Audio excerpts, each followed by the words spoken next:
اگر پہلے قعدہ میں درود پڑھ لیا تو کیا حکم ہے؟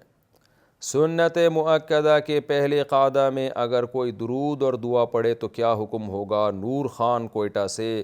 تو میرے بھائی سجدہ سہو واجب ہو جائے گا۔ پھٹا ہوا نوٹ کم پیسوں میں تبدیل کرنا۔ میرے پاس 1000 کا نوٹ تھا جس کا نمبر پھٹا ہوا تھا اور کوئی نہیں چلا رہا تھا، بینک والے سے بدلی کیا اور بدلے میں اس نے 750 روپے دیا، تو کیا یہ سود ہے؟ جی ہاں، یہ جائز نہیں ہے۔ وتر کی نماز پڑھنے کا افضل وقت۔ وتر کی نماز فرض کے ساتھ ہی پڑھنی چاہیے یا رات کے آخری وقت میں تہجد کی نماز کے ساتھ پڑھنی چاہیے؟ کون سا طریقہ زیادہ افضل ہے؟ شہزان صاحب کشمیر سے۔ آخر وقت میں اگر یقین ہو اٹھنے کا تو سب سے آخر میں وتر پڑھنی چاہیے۔ حدیث میں آتا ہے اجعلوا آخر صلاتکم وترا، اپنی رات کی نمازوں میں سب سے آخری نماز وتر کو بناؤ۔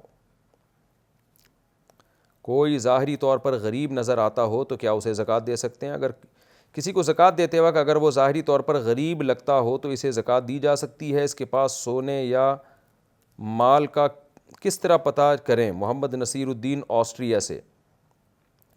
دیکھیں، غالب گمان یہ ہو کہ واقعی غریب ہے تو پھر اس کو زکوٰۃ دیں گے تو ادا ہو جائے گی، لیکن آج کل حلیہ دیکھ کے پتہ نہیں چلتا کہ غریب ہے یا مالدار ہے۔ بعض بڑے مالدار ایسے حلیے میں گھوم رہے ہوتے ہیں، آدمی کا دل چاہتا ہے کہ ان کو زکوٰۃ دے دے، حالانکہ وہ مالدار ہوتے ہیں۔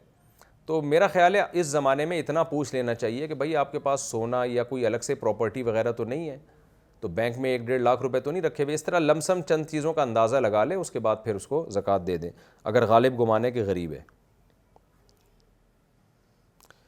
لیکن اگر اس کے اتنا حالت خراب لگ رہی ہے کہ آپ کا غالب گمان یہ ہے کہ ایک تو پوچھوں گا تو بتائے گا نہیں، غصہ کرے گا، اور لگ رہا ہے واقعی، تو یہ آپ کی اپنی رائے پر ہے، مبتلا بھی کی رائے کا اعتبار ہے، آپ کا مائنڈ کیا کہہ رہا ہے۔ میں تو اپنے مائنڈ سے مسئلہ بتاؤں گا نا، آپ نے جو زکوٰۃ دینے والا ہے وہ اپنی کھوپڑی استعمال کرے گا، وہ اپنے تانے بانے اور ملا کے دیکھے گا، غور کرے گا کہ یہ واقعی غریب ہے یا نہیں ہے۔